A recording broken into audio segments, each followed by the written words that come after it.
A very different game type. Did they strategize? Do they have any plan for this particular game mode? Never practice, no plan. And I think that about sums it up. Wow. That's really it. With the All-Star Weekend behind us, the inaugural season of the Overwatch League has officially come to a close. We had some good times, we had some bad times, we had some excruciatingly painful times, but in the end, we can all be happy with the leaps and bounds of progress that were made in order to not only increase Overwatch's presence in the esports scene, but introduce esports to the public eye as well. That's why All-Star Weekend exists, to see the players in a more laid-back environment and celebrate all that they had accomplished this year. But did it do its job? Is each event worth bringing back for All-Star Weekend Season 2? That's what we're going to talk about in this video. Welcome to the All-Star Weekend Review. I'm going to go through every event in the All-Star Weekend and tell you my thoughts on the event, what could be improved, and finally rate each from 1 to 10. For the purposes of this video, you can assume that any score above or equal to 5 are events that I think are worth bringing back next year. One thing I would like to get out of the way before we start is that I won't be analyzing the gameplay of the players, because in the end that's not the goal of All-Star Weekend. The goal is to have fun and entertain. Therefore, I will be judging based on how much I was entertained, and that's really kind of it. Without wasting any more time, let's get into it.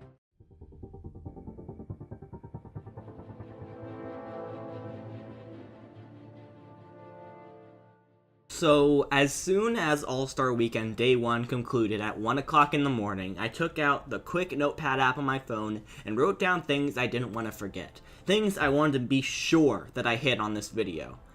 Underneath Lucille Ball, the only thing I wrote was, I don't like Lucille Ball. Well, at least I'm right. I have never liked Lucille Ball.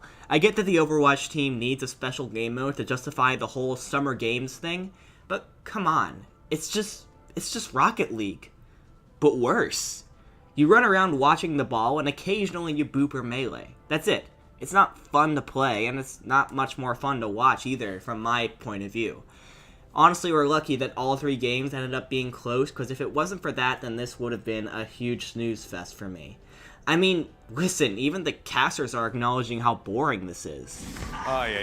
This has been an insane game. The most riveting game of Lucille Ball you could ever ask. I'm sweating just watching this. It's not because it's hot in this room. I think the league did a good job by putting this first, because everything else looked great by comparison. It was fun to watch Poco find his true calling, though. Lucille Ball gets a 3 out of 10.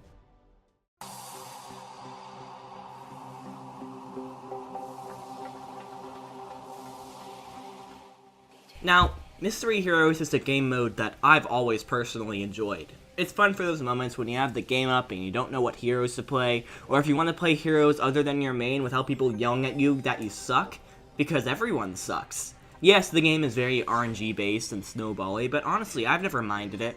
My favorite thing about playing Overwatch is having the ability to play different heroes with different playstyles, and Mystery Heroes gives me that function perfectly. So of course I enjoyed watching Mystery Heroes. I got to see players on heroes that I've never seen them play before. It was cool to see the players get out of their comfort zones. It was even more funny to see Meko throw himself off the map in an attempt to switch off a hero he didn't like. It was just a good time overall, and I'm glad it was included. Mystery Heroes gets a 7 out of 10.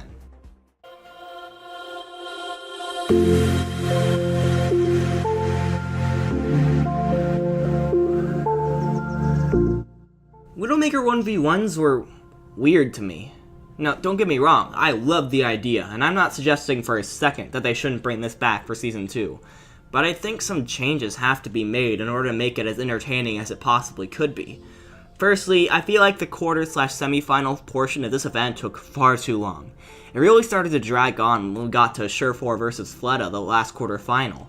I actually missed Surefour's amazing match-winning shot while falling off the map because I was on my phone at the time. I was just bored.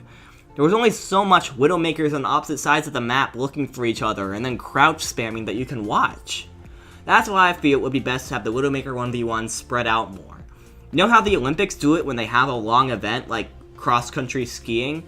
They go to the long event for a bit, then they switch to something else, and then they come back to it. Split the quarterfinals and semifinals into 3 parts, Atlantic quarters, Pacific quarters, and semis, and play them between all of the other events. Doing this would make the average viewer much less likely to get bored. Also, why the heck did we not see dual perspectives once the entire time? It's literally a Widow 1v1, that's what dual perspectives are made for. I know it's a unique situation in Overwatch, but the experience, in my opinion, is best viewed with the screen in quarters, with 2 quarters showing gameplay and 2 quarters showing face cam. You should be showing the viewers as much as you can about what's going on so that they're not guessing. You're not going to overwhelm them with information because a 1v1 is much easier to digest than a 6v6.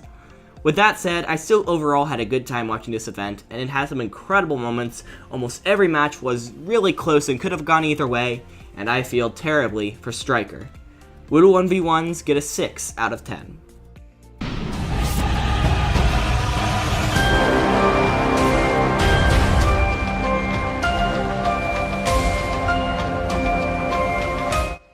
Talent Takeover was by far the most fun I had this weekend, and I think it was mostly because, unlike most Overwatch League players, the talent are all charismatic, and they know how to work a crowd. They had been trash-talking each other on Twitter for weeks leading up to this event, even during other events, and because of that there was a feeling of anticipation leading up to this game that was unlike any other event. We had so many good moments, from Crumbs forgetting what team he was on, to Reinforce literally carrying his team for the walkouts, to Monty getting reported by an observer, to the Brenji, to even just how the teams literally popped off after they did well. This is a pleasant surprise though. I didn't think Pacific would do this well. Dude, look at this guy. What is he saying? Where's the mic for this? We're gonna do a quick takedown I just say tactics. keep it with the front. Yes, it was a 2-0, but both games were reasonably close enough to be entertaining.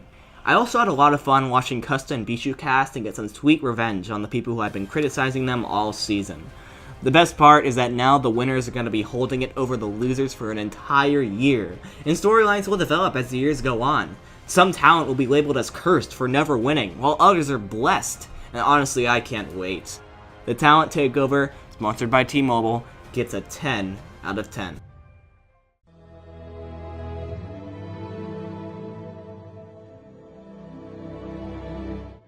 Meh. Lockout Elimination gets a shrug out of 10. No, but seriously, I just have nothing else to say. Lockout Elimination is an okay game mode. We got to see unorthodox comps, but that's about it. There were no standout moments from my point of view, and you could usually tell who was going to win each round after 1 or 2 picks. So, meh.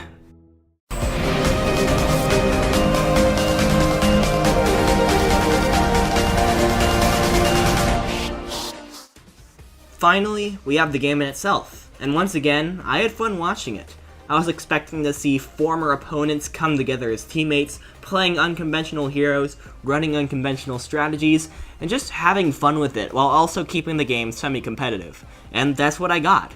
We got to see Mumas play Symmetra on stage finally and got an incredible Sape Yolbe moment after he accidentally rolled off the edge of McCree. We got to see the first ever Torp hammer kill in the Overwatch League. It was just a lot of fun, and overall I'm glad that we got to have it. I don't really have any suggestions or anything because it was just fun. The All-Star game gets an 8 out of 10.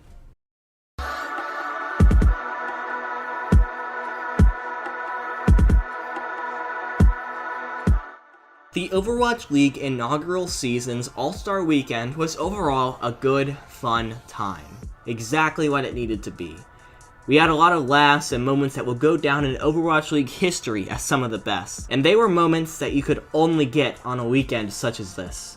Seeing the players in such good spirits and playing together in a more relaxed environment was so refreshing from the all-business, stress 24/7 style that we've gotten used to. And in the end, that's what All-Star Weekend is all about, to have fun and celebrate what was accomplished over the season. Before the video ends, I'd like to congratulate Mickey on winning the Dennis Habecco Award. You are a shining beacon of positivity in the Overwatch League, which is something that everyone needs sometimes. The only thing I have to say is keep being you, and you'll continue to find great success. I'd also like to take a moment to thank everyone who worked on the Overwatch League, whether it's on or off the camera. Talent, coaches, analysts, managers, behind the scenes, players. You all gave us so much these past 6 months, and we all genuinely appreciate it. I'd also like to thank those of you who are involved in Overwatch at Tier 2 and 3, even if you're just a plat player who joined Open Division with your friends. You are the people that keep the heart pumping in the competitive Overwatch community, the people that ensure that Overwatch will have no shortage of stars in the years to come. I can't wait to see what comes next. Until then, don't get tilted. Peace nut.